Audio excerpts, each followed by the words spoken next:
And we're going to welcome in your former teammate and Wolverines quarterback, Devin Gardner. Dev, I just kind of want to start with your just initial reactions as you just saw this unfold.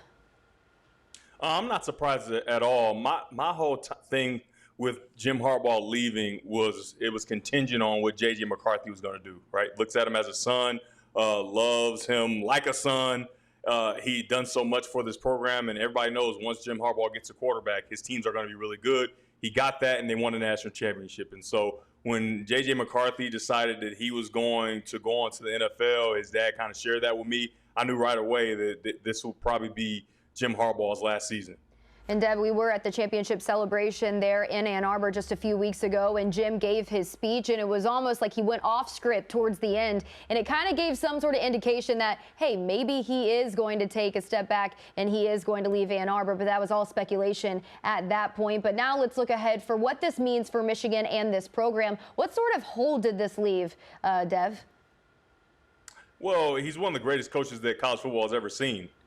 And not only just college football, I'll go as far as to say that coaching in general of any sport, everything he touches, he kind of turns it around extremely quickly. Going back to his days at San Diego and Stanford and the 49ers, all those teams were bad teams. And then when he left, they weren't very good teams, and they kind of struggled to get back to the success that they wanted to have or that they had with Jim Harbaugh. The hope is that that's not the case for Michigan.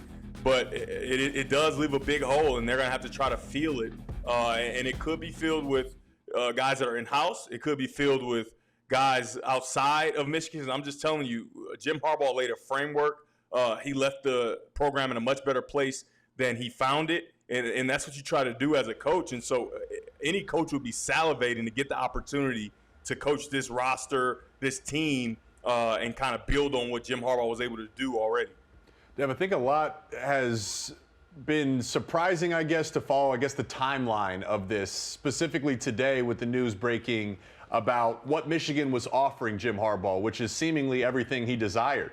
You know, the highest paid coach in college football with an escalator clause and immunity over the current NCAA investigations. And then a few hours later is when we find out he's going to L.A. What's your thoughts on really the timing of all of this? I think it's very Harbaugh-esque, if you will. Everything's going to be done on his timing. He's not going to rush. He's not going to allow other people to dictate what he's going to do. He's going to do what he wants to do, and I don't think anybody should be surprised by it because he's been that way since Jim Harbaugh has been even a player, right? Going back to when he's with the Bears, he's going to do things his way. And when you kind of get in a situation at Michigan a few years ago where everybody called for his head. He had to do overhaul changes on the staff. He took a pay cut, all those different things. When you get that coupled with the guy that's going to do what he's going to do anyway, you're not going to get him to rush and do anything. And so I think he took his own timing, and JJ leaving plus the Chargers having a really good roster and giving him a lot of the control that he will want for an NFL franchise. I think that he went right when he wanted to. And I don't know if he wanted it to come out this way. I'm sure that he didn't expect that to happen. But other than that, he did everything he could at Michigan. And the biggest thing you can do, the biggest prize is the national championship. He won that national championship in this past season. So as far as I'm concerned, as a former player, as a fan of Michigan now, as an analyst, I think he did everything he could do and had to do. And he's free to do whatever he wants. And I said to you guys when we were kind of off and kind of just talking, is he not allowed to follow his dreams the same way we like to, right? I think that he deserves an opportunity to go try to win himself a Super Bowl and maybe solidify himself as a top 5 all-time coach no matter what level. Dev, I got to ask you about this, and you alluded to it a little bit earlier, but there's obviously going to be a process to find a replacement for Jim Harbaugh there in Ann Arbor. And it's not such a simple equation anymore, and particularly with the timing of this, but you have a portal window that's opening up. A lot of people would look at continuity and, track record as well for Sharon Moore for a reason for him to slide in. But do you think it's that easy, or do you think they should maybe take a look at some of the other options? I know Eli Drinkwitz is a name that's popped up. Brian Kelly's a name that's popped up, although people don't love it. Is the decision as easy as just elevating Sharon Moore? Josh, I don't think so. I don't think it's as easy as people are trying to make it seem. Sharon Moore, we cannot take away what he was able to do with the time he had as the interim head coach. But we have to remember, Jim Harbaugh was coaching throughout the week, right? And so a lot of what the team you saw was Jim Harbaugh's team still, right? He had his fingerprints all over it, and Sharon Moore did an outstanding job.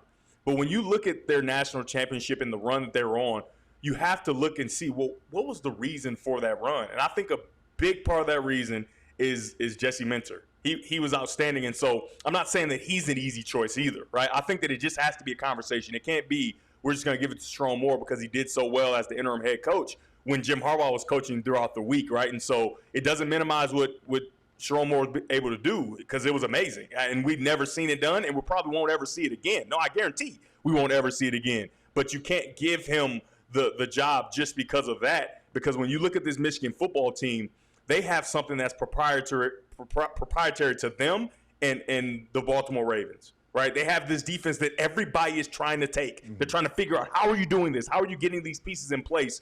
And if you have something like that, you just can't allow it to walk, right? You have to have a conversation with Jesse Minter. And even for McDonald, who went on to the Ravens, Jesse Minter still is doing things even different than what McDonald was doing in the defensive scheme, right? He's built on what was already being done. And so you can't allow that to just walk out the door. You also can't give it to him, right? So I think it's a conversation that needs to be had. But I think the good problem to have is you have two, I think, capable prospects to be the next head coach and continue the kind of way that they're in, especially since, Josh, your alma mater is shelling out big bucks to make sure that they win. You got to spend it. If you got it, spend it, right? And that's a great segue here before we let you go, Dev. How is this going to impact the Big Ten as a whole? Because this is back-to-back Big Ten champs, national champs here. You know that Ryan Day and Ohio State, they are probably so happy that this is happening right now. How are we going to see a shift in the Big Ten now that Harbaugh is leaving? Actually, Brooklyn, Jermaine Fletcher, it's back-to-back-to-back. Thank you. Sorry. How dare Back-to-back-to-back. Yeah, Brooke, that's a very good question, just because in Columbus, they're thinking, oh, thank goodness, he's gone. Like, we don't have to deal with that anymore. And for Michigan, it's terrifying for fans just because they've seen this before. They've seen stability, and then that stability walk out the door. Or, in one case, they run the stability out of the door and thinking that the grass would be greener on the other side. So it's terrifying in that right. But I said something before. I think that wholeheartedly there are a lot of coaches outside of the building that will be salivating for an opportunity to jump right in and continue what Coach Harbaugh has built. But also you have a Jesse Minter, you have a Sharon Moore in the building who are guys that I think are great candidates to try to, continue what Harbaugh has done. Are they going to be the exact same Michigan? Jake and I hope so, right? We hope, we pray that they can be what they've been over these last 3 seasons, but it's not likely. And so whoever gets the opportunity, they're going to have to be themselves, but know that there's a great foundation built, and they should build upon that.